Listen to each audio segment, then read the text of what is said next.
Hi అండి. నేను మీ వాణి. Welcome to our channel. వెజిటేబుల్లో కింగ్ ఎవరంటే డౌటే లేదండి, బ్రింజాల్ అంటారు. ఎందుకంటే చాలా వాటిలో కలిసిపోతుంది, చాలా రకాలుగా రుచి చూపిస్తుంది. అలాగే వెజ్ నాన్ వెజ్ పక్కన పెడితే కింగ్ బ్రింజాల్ అయితే క్వీన్ ఎగ్ అని అంటాను నేను. ఎందుకంటే ఇటు వెజ్లో అటు నాన్ వెజ్లో ఇట్టే ఇమిడిపోతుంది.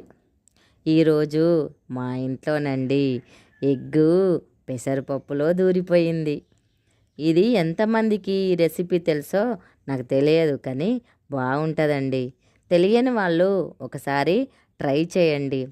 అయితే ఎగ్గులాగా మనుషులము కూడా పరిస్థితులకు, పరిసరాలకు అందరము అలవాటు పడాలి. అనుకూల పరిస్థితులు, ప్రతికూల పరిస్థితులు అందరికీ అన్నీ ఎదురవుతాయి. ఏవి పర్మనెంటుగా ఉండవండి. కొంచెము ఓపిక పట్టాలి అంతే. ఓపిక ఉన్న వాళ్లకు ఊరుగల్లంత పట్టణం అన్నారు కదా పెద్దలు. ఈ రెసిపీకి మనము పెసరపప్పు నానబెట్టుకోవాలి.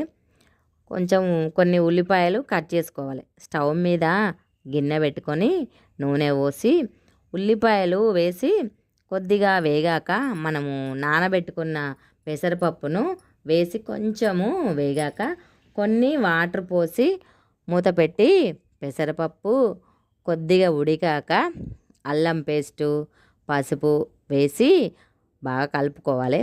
తర్వాత కారము, ఉప్పు వేసి కొద్దిగా కొబ్బరి పొడి కూడా వేసుకోవాలి. కొద్దిగా ధనియాల పౌడర్ వేసి మళ్ళీ కలుపుకొని మనము ఆ గుడ్లను అందులో కొట్టిపోసి మూత పెట్టుకోవాలి. కొద్దిసేపు తర్వాత మూత తీసి మనము ఆ గుడ్లు చితికిపోకుండా నెమ్మదిగా తిప్పాలి. మళ్ళీ కొద్దిసేపు మూత పెట్టాలి.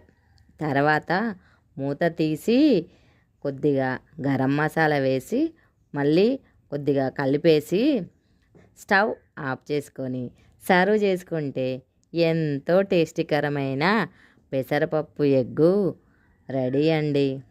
ఈ కర్రీ ఒక్కసారి రుచి చూస్తే మళ్ళీ మళ్ళీ వండుకుంటారు, అంత బాగుంటుందండి. తప్పకుండా అందరూ ట్రై చేయండి. నా ఛానల్ని లైక్ చేయండి, షేర్ చేయండి. మరిన్ని కొత్త వీడియోల కోసము సబ్స్క్రైబ్ చేయడము మర్చిపోకండి. Thank you.